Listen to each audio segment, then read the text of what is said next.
right, Matrixx and Rhodes show supporters, let's talk about President Trump. Letitia James is somewhere flip-flopping around in her chair, assuming pulling herself up out of the mud after bathing because it's probably too hot outside. Oh, man. Wow. So Trump Media and Trump Technologies merged, and they went public, and you can buy shares of it. I have done that. I have got my shares, and I'm happy to say that that's right. I'm in that a little bit. And as we know, the bogus bullshit real estate fraud case that Letitia James put on President Donald Trump, they had to back off to $175 million. And while that's better, I still think it's all horseshit.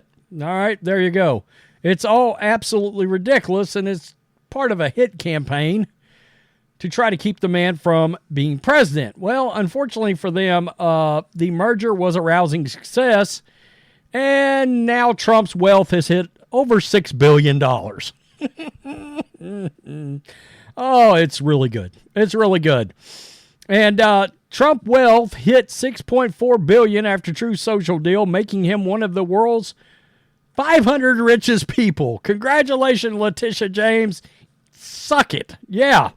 Former President Donald Trump reportedly became one of the richest in the world, with his net worth topping $6 billion on Monday after his social media company, Trump Media and Technology Group, finalized a more than 2-year merger process.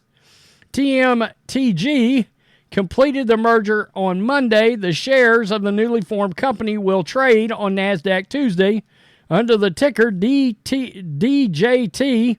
Like I said, I've already bought some. Breitbart's News' John Kearney reports. The transaction would provide a windfall to Trump, who owns more than 60% of TMTG.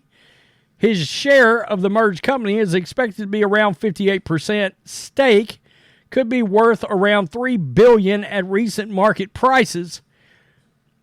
By the way, it's went up since it first rolled out.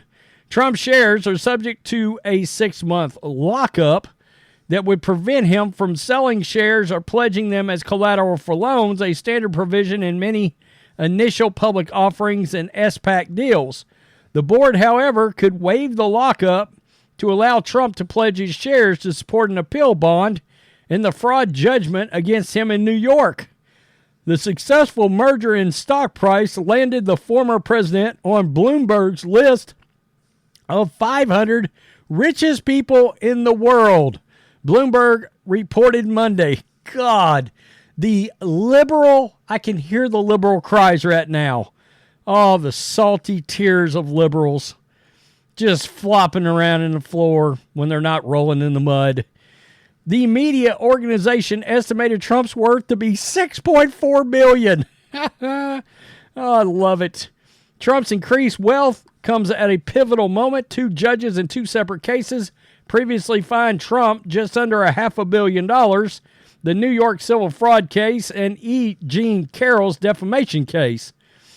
In addition, Trump must post a $175 million bond within 10 days to appeal a civil fraud judgment worth $464 million. A New York appeals court ruled Monday. God, that's so bogus. All of it. The judge, you name it. They're all in cahoots together. You got to remember, James campaigned on taking Trump down.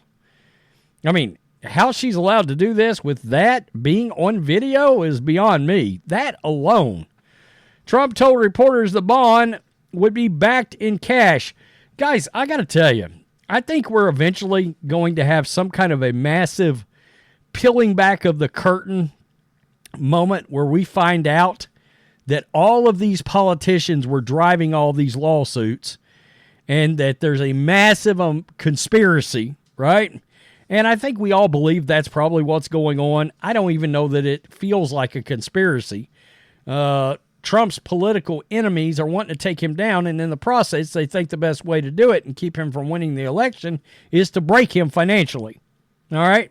Trump told reporters the bond would be backed in cash. Quote, "It will be my honor to post the bond. Eat it, Letitia James."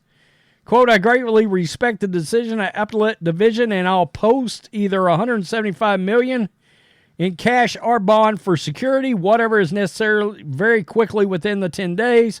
Trump added, I want to thank the Appellate Division for acting quickly, but Judge Ogeron, worthless as tits on a boar hog, is a disgrace to this country, and this should not be allowed. This is about election interference. Absolutely. This is all Biden run. Absolutely. Meeting Biden and his thugs because I don't know if he knows he's alive, Trump said. Biden, quote, can't win an election because of borders, energy prices, inflation, Afghanistan, a partridge in a pear tree. There's a million reasons to never vote for this dude. So what they do is they do election interference. And it's all been a massive targeting strike. Guys, this is what socialist countries, this is what Venezuela would do. Oh, he's running against, they would do all these sinister things to try to block them from being able to win an election. Public opinion, break him on a campaign level financially, yada, yada, yada. And what's hilarious, none of it's working. And every time, not only is none of this working and actually preventing him from being able to run for the election and having him drop out, but with every single bullshit case that is filed against him, his popularity grows. His popularity grows because if you got any sense whatsoever, you can see this is politically motivated. And believe it or not, there are people even in the middle of the voting aisle that thinks that's unjust and it's not right. Never mind all the people in New York that would like to do business that are scared shitless right now. I mean, there's people up there that's talking about they own a business. They will not open their mouths politically now because they're scared that they could be targeted in such a way, just like Trump. Kevin O'Leary coming out on various media shows saying, I don't know if I'm going to do business in New York anymore. I mean, it's massive amounts of money get moved up there, and these people don't want to be involved because they're afraid, well, if you don't like my politics, you're going to try to screw me. I think it's hilarious that he was able to get this merger done, and now he's got a massive amount of money, and I had to see for I don't know how long on X, so many damn progressives and liberals talk about how broke he was. Oops. That backfired, did it not? Wow. Cry us a river. Tell me what you think. I'll probably buy some more shares of that joker, too. I think I will. Peace. I'm out. Till next time.